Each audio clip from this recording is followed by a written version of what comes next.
नीतीश कुमार और भाजपा के बीच एक लंबे समय से, लगभग 2 दशक से भी ज़्यादा समय से संबंध चल रहा है। दोनों एक दूसरे के विचारधारा से कोई समझौता नहीं करते हैं और इसके बावजूद भी साथ रहते हैं। आपने देखा होगा कि किस तरह से 90 के दशक में दोनों एक साथ आए और एक साथ आने के बाद अब तक वो साथ चल रहे हैं और इस साथ में कई ऐसी बातें सामने आई है जिन बातों को लेकर के कभी कभी तल्खियाँ भी हुई हैं, लेकिन उसके बावजूद भी सत्ता में साथ ही बने रहे हैं। चाहे केंद्र की बात हो या फिर बिहार की बात हो, दोनों जगह दोनों एक दूसरे के साथ रहे हैं। इसके अलावे दोनों एक दूसरे पर मुद्दा आधारित राजनीति भी करते रहे हैं और दबाव भी बनाते रहे हैं। हालांकि इसमें भारतीय जनता पार्टी पर अधिकतर दबाव नीतीश कुमार की तरफ से ही बनाया जाता रहा है और भारतीय जनता पार्टी इस दबाव में अपने आप को नीतीश कुमार के साथ जोड़ कर रखने के लिए भी मजबूर रही है। लेकिन परिस्थितियां बदली हैं। आपने देखा कि 2013 के बाद से कुछ तल्खियां इतनी बढ़ गई थी कि नीतीश कुमार ने खुद को एनडीए से अलग कर लिया, लेकिन ये अलगाव उन्हें बहुत लंबे समय तक बर्दाश्त नहीं हुआ। मात्र 4 साल के अंदर में नीतीश कुमार फिर से एनडीए में चले गए और एनडीए में दोबारा जाने के बाद नीतीश कुमार की पहले वाली स्थिति थोड़ा सा फॉल्स हो गई थी। भारतीय जनता पार्टी को ये समझ में आ गया था कि नीतीश कुमार अब पहले जैसा भरोसे के काबिल नहीं रहे, इसलिए नीतीश कुमार पर भारतीय जनता पार्टी भी बड़ा ही सजग होकर के रहती थी। साथ में 2019 का चुनाव लड़ा गया और 2019 के बाद 2020 का भी चुनाव लड़ा गया। 2019 में नीतीश कुमार एक बार फिर से हावी रहे।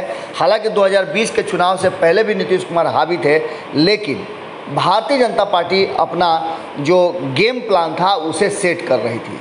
अचानक से भारतीय जनता पार्टी ने ऐसा गेम प्लान सेट किया कि नीतीश कुमार बैकफुट पे आ गए।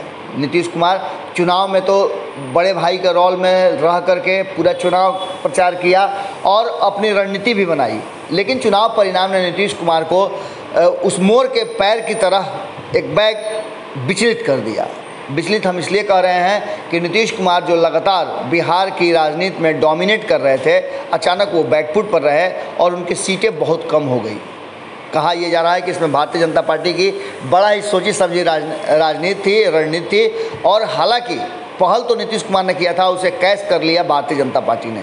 चिराग पासवान अलग हो गए और चिराग पासवान के अलग होने का फ़ायदा कहीं ना कहीं भारतीय जनता पार्टी को मिल गया कि नीतीश कुमार की सीटें कम हो गई और भारतीय जनता पार्टी की सीटें बढ़ गई।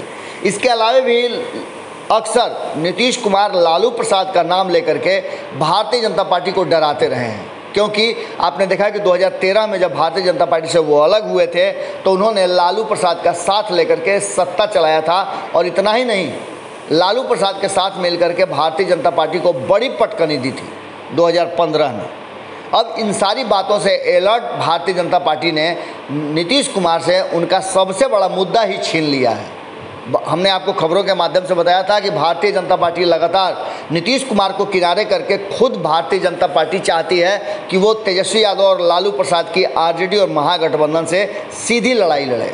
अब वो समय शायद आ गया है जब नीतीश कुमार को किनारे करके भारतीय जनता पार्टी खुद को कहीं ना कहीं इस बात के लिए तैयार कर चुकी है कि वो नीतीश कुमार के बिना ही लालू प्रसाद और आरजेडी से लड़ाई लड़े। ऐसी स्थिति में ये कहा जा सकता है कि नीतीश कुमार से अचानक ही भारतीय जनता पार्टी ने जो एक बड़ा मुद्दा था लालू प्रसाद और आरजेडी का मुद्दा, वो मुद्दा ही छीन लिया है। अब सीधे तौर पे आप देख रहे होंगे कि भारतीय जनता पार्टी नीतीश कुमार नहीं बल्कि आरजेडी से सीधी लड़ाई लड़ रही है और लालू प्रसाद के नाम से भारतीय जनता पार्टी अक्सर अब नीतीश कुमार को ही डराने लगी है। भीतर खाने में चर्चा चल रही है कि यदि नीतीश कुमार ने इधर उधर किया तो भारतीय जनता पार्टी लालू प्रसाद के सपोर्ट से भी सरकार चला सकती है बिहार में। अब ये कितना आगे कारगर होता है ये तो वक्त बताएगा, लेकिन वर्तमान परिस्थिति में एक जो सबसे महत्वपूर्ण मुद्दा था नीतीश कुमार के पास लालू प्रसाद, वो मुद्दा भी भारतीय जनता पार्टी ने अपने खेमे में कर लिया है। जुड़े रहिए भारत लाइव के साथ, खबरें लगातार जारी है। बहुत बहुत धन्यवाद। अगर ये वीडियो पसंद आई और वह बिहार के राजनीति और बिहारियत से सरोकार रखेनी तो सब्सक्राइब बटन दबा के चैनल के सब्सक्राइब कर ली। ओजे एगो घंटी बा, ओकरा बटन दबा देला से कुल सटीक और मारक खबर रुआ मुफ्त में मिल जाई। अगर रुआ पत्रकारिता के हमनी के नया प्रयोग में सहयोग कर चाहतानी तो ज्वाइन बटन दबा दी।